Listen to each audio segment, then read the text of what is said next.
모닝 인사이트 시간입니다. 저희 요일별로 전문가들의 시각 함께 체크해드리고 있는데요. 오늘 함께 해주실 분은 김덕진 IT 커뮤니케이션 연구소의 김덕진 소장님 모셨습니다. 소장님 어서 오세요. 네, 안녕하세요. 반갑습니다. 김덕진입니다.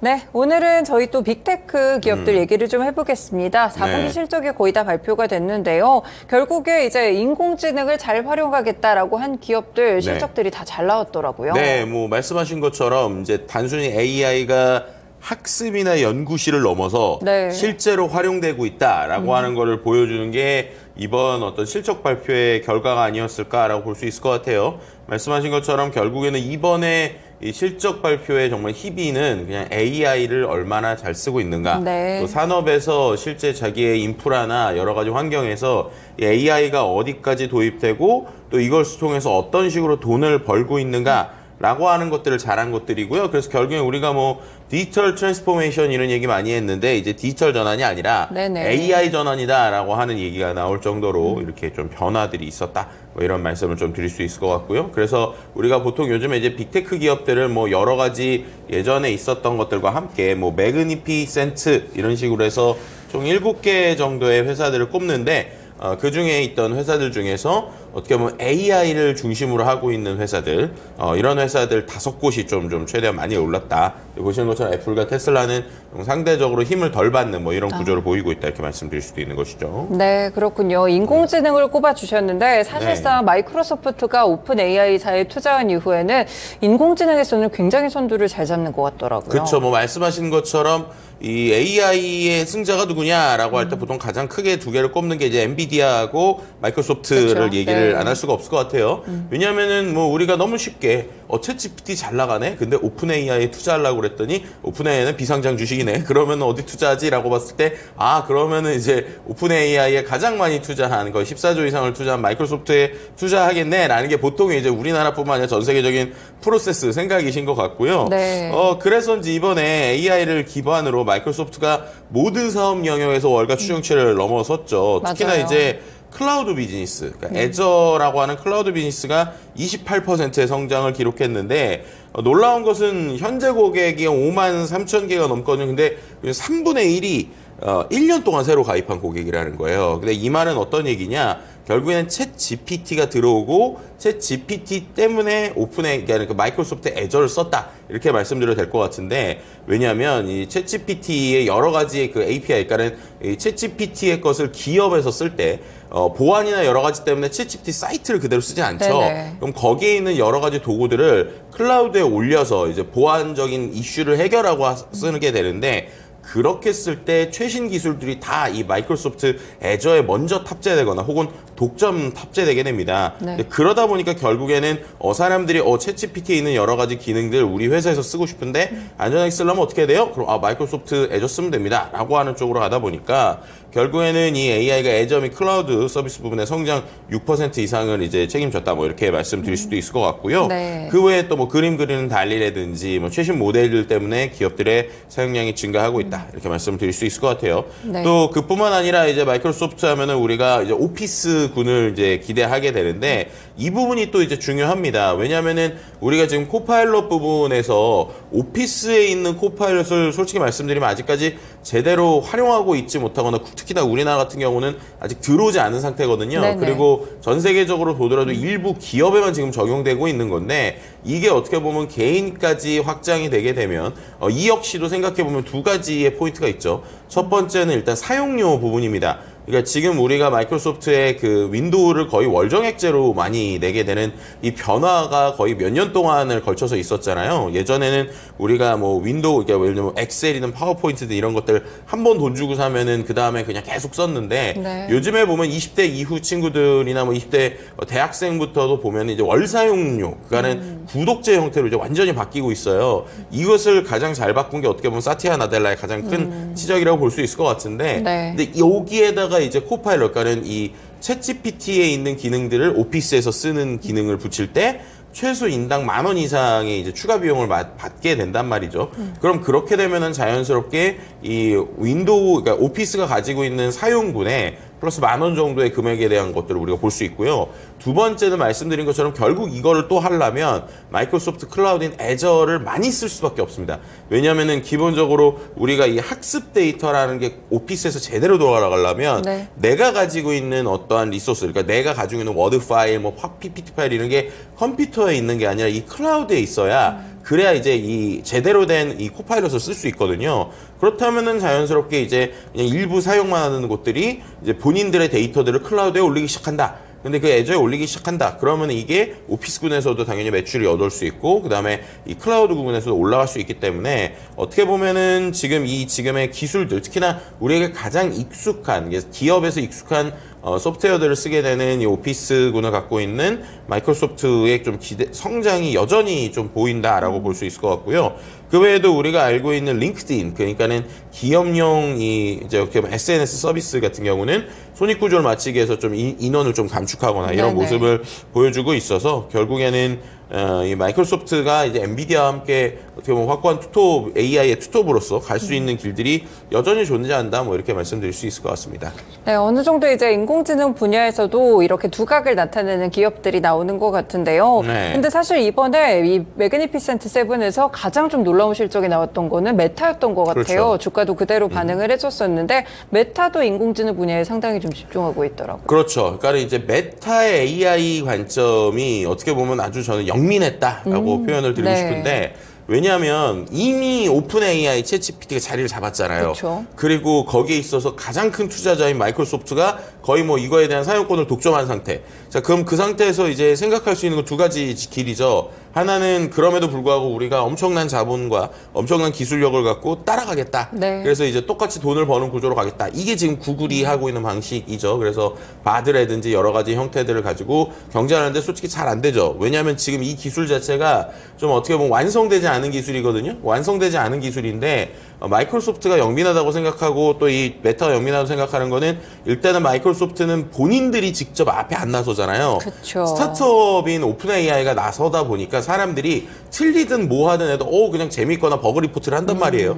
그런데 구글이 나섰는데 구글이 뭔가 틀렸어요. 그러면 이제 사람들이 구글 같은 회사가 이런 걸 틀려? 라고 하면서 어쨌든 원래 이 생성형 AI가 틀리는 기술이거든요. 네. 100% 완벽할 수가 없어요. 근데 그 안에서 계속 고쳐나가는 건데 그 고쳐나가는 과정 자체를 똑같이 바라보지만 오픈 AI의 시점하고 구글의 시점이 다르다 보니까 구글은 상대적으로 뭔가 하면 자꾸 이슈가 되니까 새로운 기술을 빠르게 내보는 게 좀 어려운 부분이 있습니다. 네. 그런데 거기서 이제 메타가 선택한 건 아주 영민하다는 게 무료로 푼 거죠. 쉽게 말해서. 오픈소스를 간 겁니다. 네네. 오픈소스 형태를 가니까 연구자들 관점으로 가는 거예요. 그럼 연구자들 관점으로 가면 아까 말씀드린 대로 원래 이 생성형 언어 모델이 처음부터 완벽할 수가 없거든요. 그럼 완벽할 수 없는 상태에서 돈을 내고 쓰거나 기업에서 서비스화를 하는 게 아니라 메타가 지금까지 수많은 돈을 들여서 만든 이 라마라고 하는 언어 모델을 이제 학술용으로 풀기 시작해서 지금은 학술뿐만 아니라 일반적인 기업들도 오픈소스화를 해서 쓸 수 있거든요.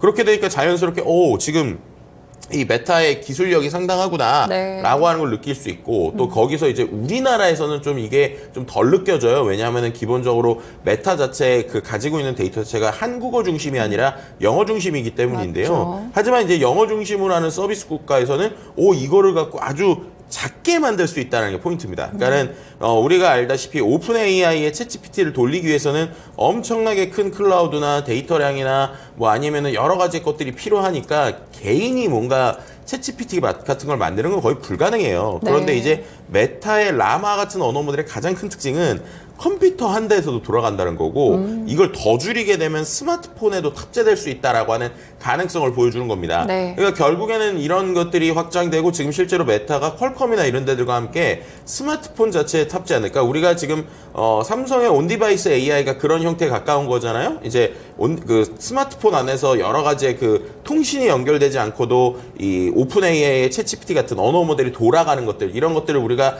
이른바 온디바이스 AI에서 핸드폰 안에서 하는 것들이라고 얘기를 하는데, 네. 그런 형태를 이제 메타에 있는 언어 모델과 퀄컴이 같이 만들 수 있다라고 하는 것 역시도 이제 기대감을 내보이게 되는 거죠. 그리고 역시 가장 큰 거는 그런 모든 단어와 내용의 원천이 되는 SNS 서비스, 즉 페이스북과 인스타그램의 사용자가 여전히 많다는 것입니다. 네. 그리고 한동안 그런 얘기가 나왔어요. 막 이렇게 돼서 이제 사람들이 뭐 페이스북도 이제 좀 한물 갔고, 막 인스타그램도 한물 갔고, 근데 중요한 건 한물 갔으면 넘어갈 때가 있어야 되잖아요. 그쵸. 넘어갈 데가 없어요, 아직까지. 그래서 뭐 미국에서 뭐 10대들을 위한 여러 가지 뭐 스냅챗을 중심으로 해서 여러 가지 서비스가 나오고, 틱톡도 나오고 했지만, 결국에는 좀 결이 다르단 말이에요. 그럼 결이 다른 상태에서 여전히 텍스트를 중심으로 사람들이 뭔가 내 생각을 떠드는 데들, 특히나 30, 40대들이 있는 데들은 전 세계적으로 역시 페이스북이 가장 강하고, 그리고 이제 메시지 서비스 역시도 여러 가지 통신 사정에 의해서 페이스북 메신저 서비스가 좀 뭐 동남아라든지 여러 곳에서 좀 잘 나가고 있고, 사진 기반 서비스는 역시 인스타그램이라고 하는 이 강력한 플랫폼을 여전히 대체할 수 있는 게 없으니까, 틱톡은 이제 영상 중심이니까 네. 그런 부분에 있어서 결국에는 사용자들이 좀 떨어지지 않았다. 그 얘기는 결국 광고가 붙는다라는 거고, 거기에서 또 AI가 좀 파워를 내는 것 같아요. 네. 왜냐하면은 기본적으로 처음에 메타의 이 주가가 상당히 많이 떨어졌었던 때가 있어요. 그때가 언제냐면 결국에는 애플에서 데이터를 주지 않는다라고 얘기를 네네. 했었을 때입니다. 뭐 아시겠지만 기본적으로 원래 애플과 구글에 우리가 스마트폰을 쓰게 되면 정말 많은 개인 정보들을 이 구글과 애플의 스마트폰이 수집을 하게 되죠. 그렇죠. 그럼 그거를 갖고 이 사람이 이러한 행동을 갖고 있구나, 이런 행동을 갖고 있구나. 심지어 이런 것들이 워낙 잘 돼 있다 보니까 구글 서비스나 이제 안드로이드 쓰시는 분은 그런 거 느끼셨을 거예요. 제가 예를 들면 특정 커피숍의 앱을 켜가지고 뭔가 구매를 하려다가 안 했어요. 그럼 갑자기 다른 커피숍 앱에서 뭔가 이제 근처에 있는 커피숍에 할인 쿠폰을 준다든지, 네네. 그런 형태처럼 이거 내 행동을 다 들여다보는 거 아니야? 라고 하는 수준까지 데이터를 모으고 있거든요. 실제로 그러고 있고요.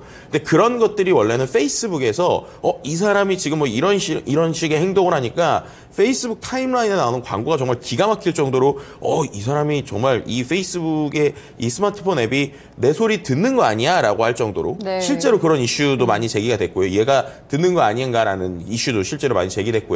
그래서 그런 정도로 광고를 아주 이제 딱딱 붙여서 쓰는데, 왜 아까 주가 떨어졌냐, 애플이 더 이상 이런 데이터 안 주겠다라고 네. 이제 선언을 했었잖아요. 그렇게 하면서 이제 이런 서드파티 앱들에게 안 주고, 이제 만약에 사용자들이 승인을 하더라도 승인이 며칠 있으면 또 풀리고 뭐 이런 식으로 하니까 결국에는 광고로 돈 버는 메타가 가장 큰 타격을 본 거죠. 네. 왜냐하면 이렇게 되면은 광고 효율이 안 나오는데, 그러면 이제 똑같은 돈을 써도 광고가 타겟팅이 안 되는데 였잖아요. 근데 지금 어떻게 됐느냐?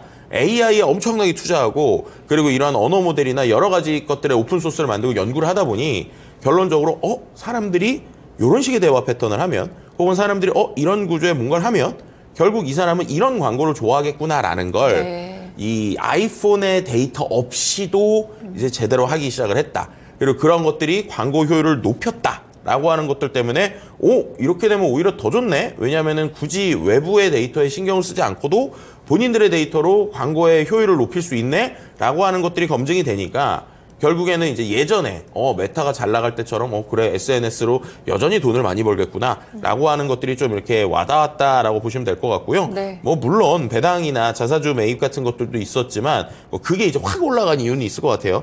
근데 중요한 거는 전반적인 그림으로 봤을 때 이제 메타가 이제 AI에 대해서 좀 어떻게 보면 열 수 있는 데이터를 확 열고, 그 안에서의 연구 결과들을 가지고 본인들이 제일 중요시하는 광고 데이터, 그 광고에 대한 실적을 올리는데 AI를 잘 활용했다. 뭐 이렇게 말씀드릴 수 있을 것 같고요. 네. 하지만 여전히 이제 그 VR 부분에서는 좀 고민이 되는 부분이 있을 것 같아요. 워낙 이제 메타가 이 VR에다가 엄청나게 투자를 했었는데, 근데 오히려 이것보다 시장에서 제가 한 몇 주 전에도 보여드렸지만 이 선글라스 형태 있었잖아요. 그 일단 AR 이렇게 안경 있었죠. 형태로 하는 레이벤의 이런 AR. 이런 것들은 오히려 좀 실적이 좀 잘 나오고 있거든요. 그래서 오히려 이제 애플의 비전 프로가 엄청나게 이제 사람들이 관심을 받고 있지만, 그거는 엄청 비싼 모델이잖아요. 500만 원 정도. 그쵸. 네, 그러면은 이제 그 메타의 레이벤 모델 같은 경우는 한 299달러니까 5, 60만 원이니까 10분의 1 정도의 가격이잖아요. 그쪽에서 인스타그램과 연동하는 이 분야가 오히려 또 애플이 이제 VR 시장을 키우면서 좀 어떻게 보면 상대적으로 주목받을 수 있다라는 점에서도 지금까지 투자했었던 이 메타의 이 메타버스 관련주나 아니면 VR, AR 관련 콘텐츠들이 좀 이번에 제대로 보여질까라고 하는 부분도 보시면 이 메타라고 하는 녀석들이 어떻게 될지에 대해서 좀 기대를 해볼 수도 있을 것 같습니다. 네, 인공지능을 잘 활용해서 광고 분야에서도 그렇고요. 굉장히 메타가 여러 방면으로 잘 써가고 있는 것 같습니다. 그렇다면 구글은 어떨까요? 사실 전통적인 AI 네. 강자잖아요. 그렇죠. 구글은 어떻게 보면 실적 발표 나고 조금 하락이 됐었죠. 왜 그럴까라고 생각하면 세 가지 정도 생각을 말씀드릴 수 있을 것 같은데 일단은 말씀드렸던 것처럼 이미 구글이 너무 이제 큰 회사인 거예요. 그쵸. 그러니까는 이제 뭔가 딱 발표를 했을 때 조금이라도 틀리거나 이상하거나 그러면은 사람들이 그때라는 트라우마가 이미 있는 겁니다. 너무나 잘 아시다시피 이제 이 오픈 AI의 챗GPT가 뭔가 놀라운 걸 막 발표했을 때 구글에서도 바드라고 하는 게 나왔는데 그게 실수를 아주 크게 했었잖아요. 그래서 네. 갑자기 주가가 뚝 떨어지고 이랬는데 구글이 또 그러는 거 아니야? 라고 하는 불안감이 항상 있는 거죠. 이 와중에 실은 구글이 직접적인 서비스는 아니지만 계속 간접적인 연구 결과로는 이미 그 텍스트 투 무비 그러니까는 이제 글자 치면 영상 만드는 정도까지도 지금 많이 나오고 있어요. 네. 그리고 그런 쪽에서는 일단 연구 결과나 논문이나 테스트 사이트에서는 상당히 꽤 괜찮은 성과들을 보여주고 있거든요. 그럼 이 안에서 중요한 거는 이게 실제로 서비스화가 됐을 때 얼마나 잘 만들 수 있느냐라고 하는 건데 이 부분에서의 여전히 좀 퀘스천 마크가 있다라는 게 있고요. 두 번째는 이제 광고 부분이 어떻게 보면은 유튜브라고 하는 아주 강력한 플랫폼이 있잖아요. 네. 그리고 우리나라에서도 이제 1등이 되고 있는데 이제 그럼에도 불구하고 조금씩 유튜브에 대한 광고가 워낙 많다 보니까 이게 마치 이제 메타가 페이스북 하나로만 먹고 살 때 네. 약간 그럴 때 느낌하고 비슷한 것 같아요. 그러니까 유튜브도 이게 어느 정도 광고가 더 이상 올라갈 때가 있을까라고 할 정도의 것들이 있다 보니까 오히려 조금 이제 그 부분에서 줄어드는 게 있고 검색 광고가 좀 많이 줄고 있죠. 그러다 보니까 이 부분에 있어서의 좀 고민들, 그러니까 미래를 보는 고민에서의 좀 이야기들이 좀 쉽지 않다라는 부분에 대한 게 있었고요. 그럼 결국에는 이 안에서 이 구글의 성장을 이제 볼 수 있는 포인트가 뭐가 있을까? 한 세 가지 정도는 첫 번째는 역시 온디바이스 AI 쪽인 것 같아요. 네. 그러니까는 우리가 보통 이제 온디바이스 AI 하면 그럼 칩에 연결되는 거니까 이 서비스주는 안 좋은 거 아니야라고 할 수 있지만 그게 아니죠. 예를 들면 이번에 그 갤럭시 폰 같은 경우를 보더라도 실제 서클 투 서치라고 하는 기능이 들어가거든요. 네. 오히려 이제 사용자들이 이런 얘기를 많이 하세요. 갤럭시 23 새로운 걸 보면 온디바이스 AI라고 하는데 몇몇 서비스는 뭐 2년 동안만 이제 무료고 그 다음에 돈 내야 된다라는 게 있거든요. 그게 대부분 다 구글 서비스예요. 그러니까 네. 그게 이제 구글 서비스입니다. 그러니까 이 온디바이스 AI 지금 이제 기본적으로 갤럭시를 보면 두 가지 AI인데 하나는 이렇게 글자 바꿔주고 통역해주고 이거는 온디바이스 AI. 그거는 이 진짜 모바일 칩 자체가 해주는 거고요. 아까 좀 서클 투 서치. 그러니까는 뭔가 스마트폰 보다가 이거 궁금한데 이렇게 동그라미 하면 바로 검색되는 네. 이런 것들은 구글의 제미나이를 쓰고 있는 거예요. 그러니까 그거 같은 경우에는 앱 이제 어떻게 보면은 이 삼성도 사용료를 내고 결국 구글한테 쓰는 거기 때문에 이 부분에 있어서는 무제한으로 오랫동안 풀진 않고 뭐 1년, 2년 이렇게 지금 풀고 있거든요. 근데 이게 나중에는 조금 더 기간들이 줄거나 혹은 이제 기업들이 이런 걸 많이 쓰게 될수록 당연히 구글 입장에서는 이제 그 서비스에 대한 비용을 많이 받겠죠. 그렇죠. 근데 여기서 말하는 서비스는 우리가 이 서비스 자체도 있지만 그 서비스를 돌아가기 위해서는 역시 구글도 클라우드가 있죠. 그래서 클라우드 사용량이 더 늘어난다는 거예요. 네. 그러니까 결국 이 두 개의 패키지로 스마트폰 지금 이제 이게 갤럭시에 처음 탑재됐는데 예를 들면 안드로이드 진영에 예를 들면 중국에도 스마트폰이 많잖아요. 그렇죠. 그럼 그런 데들에서도 이런 그 구글 기반의 이 서비스를 적극 차용할 것이냐 아니면 이 부분에 있어서는 또 중국의 노선으로 갈 것이냐라고 하는 부분을 좀 잘 보시면 좋을 것 같고요. 그 다음에 또 한 가지는 이제 지금 구글과 알파벳이 인력 감축을 엄청 하고 있거든요. 맞아요. 그리고 네. 인력 감축을 한 거를 AI에 다 투자한다고 하고 있어요. 그럼 그 부분에 있어서의 자동화가 어떻게 될 것이냐라고 하는 부분을 좀 주목해 봐야 될 것 같은데 실은 구글이 이제 내부 정보나 이제 여러 가지 실제 이제 그 기업들, 그러니까 우리나라 스타트업들이나 해외 스타트업들의 연구해주는 이제 오픈되지 않은 결과나 성과를 보면 제 입장에서 이 정도 기술까지 나와 하는 게 많거든요. 네. 근데 결국 이제 구글은 이제 상용화 이슈가 있는 거기 때문에 이 부분에 있어서 실제로 서비스화가 상용화 될 때 사람들에게 얼마나 소구점을 줄 수 있는가라고 하는 오히려 약간 B2C적인 관점에서 본다면 이 구글의 미래를 좀 점쳐볼 수 있지 않을까 이렇게 말씀드릴 수 있을 것 같습니다. 네, 저희가 빅테크 기업들의 이야기를 나눠봤는데요. 인공지능에 대해서 굉장히 힘쓰는 모습들이 나오는 것 같습니다. 그렇다 보면 결국에는 이 인공지능을 잘 굴리기 위해서 칩이 좀 필요할 텐데 네. 결국에 이 모든 회사들이 엔비디아한테 좀 수혜가 되는 그런 일을 하고 있는 게 아닐까요? 네, 뭐 말씀하신 대로 결국엔 두 가지인 것 같아요. 클라우드랑 칩. 네, 그리고 클라우드랑 칩일 때 결국 말씀하신 대로 모든 게 학습하려면 클라우드 필요하고 그 안에서 칩 만들어야 되는데 클라우드는 그래도 빅테크들이 갖고 있고 그쵸. 그죠? 그런데 이제 칩은 결국 GPU라고 하는 건 지금 엔비디아가 독점하고 있는 상황에 가깝다고 말씀드릴 수 있기 때문에 네. 엔비디아가 올라가고 있다라는 거고요. 그렇기 때문에 보면 되게 재밌는 게 대부분의 클라우드 회사들이 자체 칩을 만들고 있어요. 근데 네. 아직까지 성능이 떨어져요. 근데 그럼에도 불구하고 계속 이거를 밀어주는 형태를 합니다. 그걸 어떤 구조로 만드냐면 스타트업에 투자를 하는데 이 스타트업이 투자를 받는 조건으로 우리 클라우드를 써야 되고 그리고 심지어 요즘에는 아직까지 완성되진 않았지만 우리의 반도체를 써야 돼. 그러니까 네네. 그 빅테크 예를 들면 아마존의 그 클라우드랑 아마존의 이 반도체를 써야 돼. 이런 식으로 지금 하고 있거든요.